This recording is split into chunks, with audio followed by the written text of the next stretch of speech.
so we're going to begin with topic 1, growth and how did we get here? Looking back at the history of how economists have looked at growth, we begin with Malthus's model of GDP per capita over our history. There is an equilibrium level of population, sustainable by access to resources. When too many people are born above the equilibrium level, then famine and disease kills them off. If too few people are born, the population is below the equilibrium level. Then birth rates rise as a result of the abundant resources per capita. We call the period from 1800 onward the period of modern economic growth. It is a new kind of growth that breaks free of the Malthusian model that guided GDP growth before. We had been limited by resources before, but if you can see 1800 onward, it grew and grew and grew and has been consistently growing overall in general, but not everyone has participated in these rapid, sustained levels of growth. Now, economists have looked back at this and said we need to model this new type of growth. What does it look like? What causes it? And how can we spread this to those folks that haven't seen these modern economic growth rates? When we want to model this new type of economic growth, we start with the Herod-Domar model. This model sees growth as being directly related to investment. Rapid capital accumulation is the key to economic growth. There is this link between investment and growth, such that if you have a target for growth, there exists a required investment rate to achieve that growth rate. For example, you can achieve 1 percentage point growth in GDP when the investment to GDP ratio increases 4 percentage points. If you want then a 2% increase in GDP growth, then increase the investment to GDP ratio by 8%. When this model was first applied to developing countries,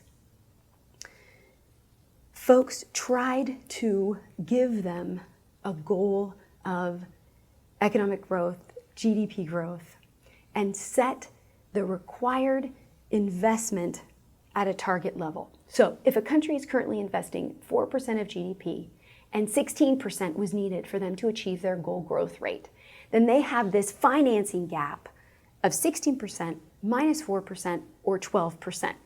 They need to borrow then 12% of GDP from outside of their country in order to achieve the desired growth rate. The problem with this model is that there is no clear link between investment and growth.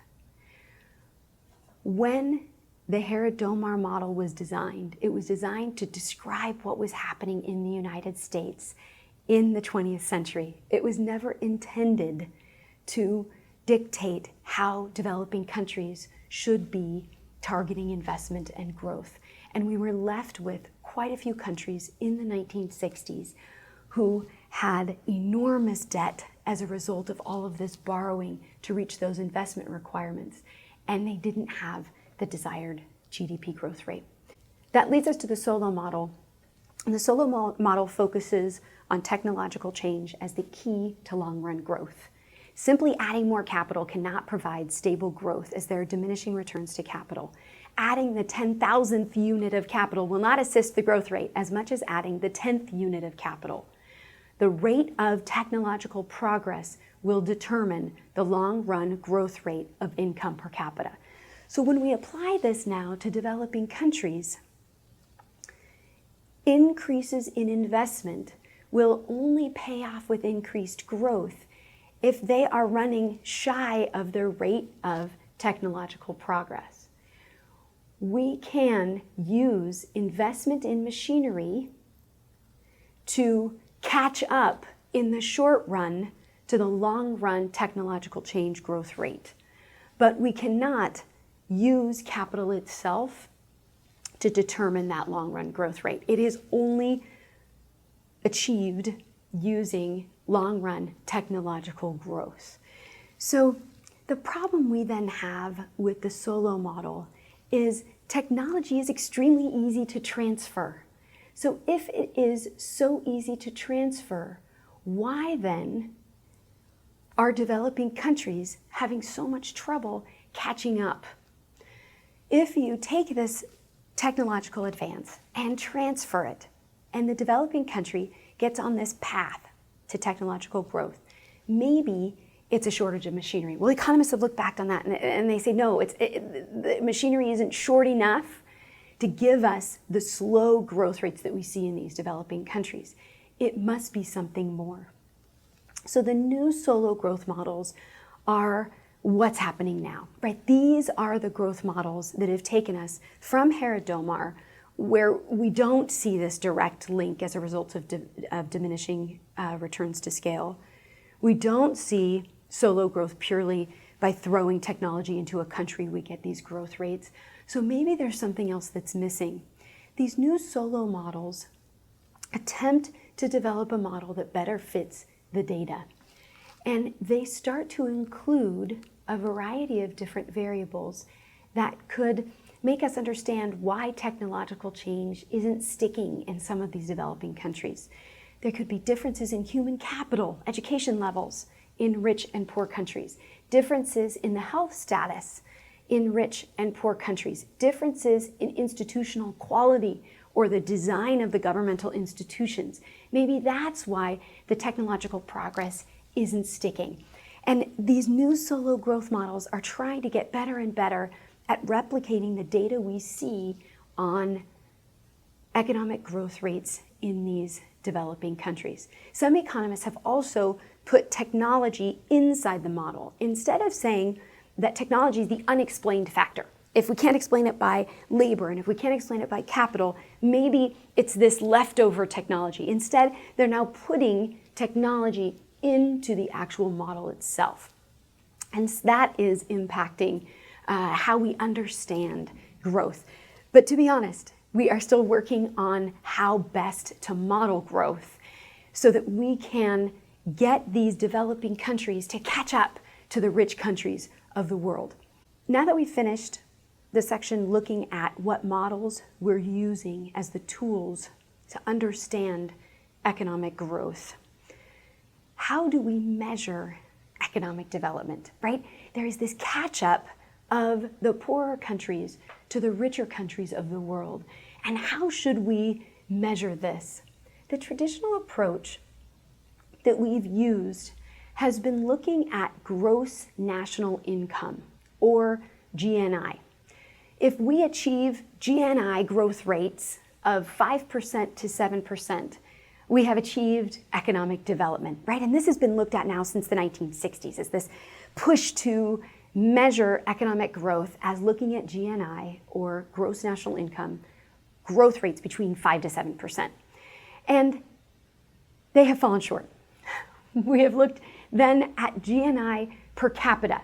How is the gross national income keeping up with population growth? How much is each individual seeing an increase in income on average? So if you have a country with a rapidly growing population, you would need to sustain much higher levels of growth for the country to be better off overall. That also has fallen short of trying to capture whether or not life in these countries is better than it was before. So they've tried even more measures, corrected GDP, computing a corrected GDP, or gross domestic product, which accounts for spending preferences in a country. It's another way that economists can measure economic growth. This GDP is corrected using a formula where income is added or subtracted depending on people's willingness to pay for an alternative. This is meant to test whether people in the country are happy with the changes made to their economy as a result of the economic growth. Can they get things that they consider better than what they had before, or do they just have more stuff and the stuff wasn't what they wanted to begin with, right? So this corrected GDP is one way that economists have looked at it. Next, there's the subjective well-being measures of economic development. These subjective measures of well-being are used more and more in our attempt to measure economic growth. These have been coined happiness studies, and you will see a lot of them in a variety of disciplines and a variety of literature.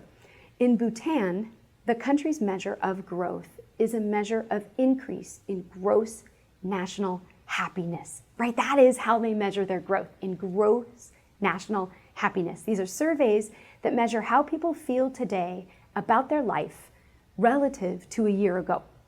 The problem with these studies is that they can be difficult to compare across countries and across individuals, each of which has a different personality. Some people would never describe themselves as feeling great, even though we would describe ourselves in their shoes as feeling great. Others, no matter how miserable they are, would consider themselves fine, right? It's how we each see what happiness should look like. And so it's very difficult to compare these studies across countries. Another measure that's used to look at economic development is the capability approach. The capability approach looks at how many choices a person has offered to them. Can they choose different doctors, different careers, different cereals on the shelf? Are they open to more options now than they were a year ago? But the final measure that we have really looked at lately more and more, and what you see in the development literature taking over, is these synthetic indicators. The one we use the most is called the Human Development Index. HDI, or Human Development Index, is a measure of the variety of indicators that give you a picture of the level of development. This is the measure of economic growth that is used in the community today. It uses a basket of indicators of varying weights in order to get an overall broad understanding of the development process. So life expectancy at birth, mean years of schooling, expected years of schooling, gross national income, and inequality are some of the measures included in the Human Development Index. When you look specifically at the Human Development Index, there are each of these factors entering into the bottom line of where you line up relative to your peer countries in different weights. So sometimes they'll weight gross national income more, sometimes inequality more, to get a really broad picture of how economic development is going. Are people better off? Are they happier? Are they thriving as a result of the economic development? When we look now at the overall goals of the development community, there has been a transition. This variety of ways that we measure economic development gives us an indication of how these folks have struggled to understand how best to get these poorer countries to catch up to these richer countries. This new approach in global politics at the turn of the century takes the spotlight off of the country's overall situation and focuses on the lower end of the income distribution. At the turn of the century, the UN put together a set of goals called the UN Millennium Development Goals. This started the development community along a path to focus more on improving the lives of those at the lowest 40% of the income distribution, instead of this focus on overall income per capita growth. The new goals were intended to unify the development community to pull these people out of poverty. It is not enough to say that we have made the country overall richer. We want to make sure that the poorer folks in these countries are better off as a result of economic development. The goals that have been put forth have guided us, and they have also set us up to look bad in a variety of areas over the last 15 years. So we have seen some ways in which these goals have been reached just because China has become a richer country, and they have such a large population. India has become a richer country. They have such a large population. that overall we are much closer to these development goals. But there are a lot of areas where folks have felt that we have fallen short. And these goals give us a better way of measuring economic development, of are we getting these folks from poverty into, into a better life. So our path in Economics 115B, when we look at the study of these poorer countries catching up to these rapid rates of modern economic growth of the rich countries, we will begin with how did we get here? Jared Diamond will help us understand why some countries are rich, some countries are poor. And then we're going to look at international trade. There are problems unique to the developing world that make international trade more difficult to understand. All of our simple models that make trade look advantageous struggle to describe the situation in the developing countries. We're then going to talk about balance of payments and debt. On the road to economic development, countries face hurdles that require large sums of money to surmount. Who will pay for the startup costs of economic growth? When they borrow, it has implications. And that's where we will be led into the benefits and dangers of foreign capital. There are various types of capital injections called foreign direct investment, foreign portfolio investment, there are remittances and foreign aid. Any of these flows from outside sources into these developing countries can have a lasting effect on that country's economic development. So we'll talk through these various types of capital injections and how they will serve the countries well and how they can truly be a disservice to those countries. We'll then go on to talk about the superpowers of the developing world, China, India, and Brazil. The development of these large players has affected the development of the entire world. Not only are they examples to the developing world, but they are also massive countries with huge populations that impact the growth of the global economy. The last topic we will discuss is the future of development. These are the latest buzzwords, what people are talking about now, new theories and techniques that are presented each decade designed to help those poorer countries catch up with rapid rates of growth. What are they, and are they working?